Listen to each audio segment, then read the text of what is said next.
And let's get right to our election coverage, where Democrats finally have their candidate to face Republican Larry Hogan. Evan Koslof live in Annapolis to break down the results from one of the most watched primary races. Hey there. Hey there, Jan. Yeah, it was a watch that everybody was looking at. Hogan's very popular, but we're all curious who's going to be the Democrat. Now we know, Ben Jealous, the one who labeled himself as the progressive in the group against the status quo. Let's break down those results, which have been going at the bottom of your screen. You can keep watching over there.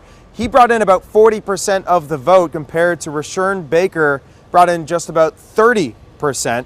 Jealous, in fact, brought in every single county except for two, the exceptions being Prince George's County and Calvert County. So let's give you a little bit of background about Jealous. He's from the Baltimore area, a former NAACP president.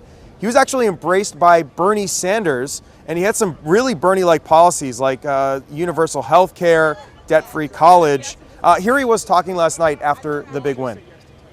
Today we come together from all corners of Maryland to send a message to the Republican administration in Annapolis that their time in power is coming to an end.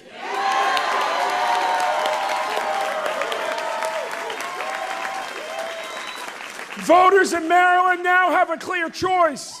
Larry Hogan's go along to get along politics, and his policies on almost every issue stand in direct contrast to those I laid out in this campaign. All right, so Rashern Baker obviously lost, the former county executive for Prince George's.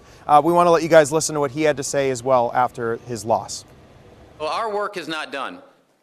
You know, this is a bittersweet night for me, but it is about the work we have to do tomorrow. So I know that you're going to, please have a drink, have a couple. I might have one.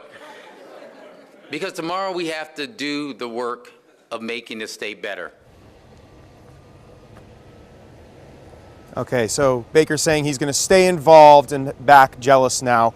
Meanwhile, we want to show you this quote here. It's from the Hogan for Governor campaign. They immediately chimed in on Jealous winning, saying, "In Ben Jealous, they find a risky blend of ideological extremism and recklessness who would move Maryland in the opposite direction and toward bitter partisanship and dysfunction that poisons Washington, D.C." So that's the rhetoric coming out, at least from that campaign. But look, Hogan still very popular in this state.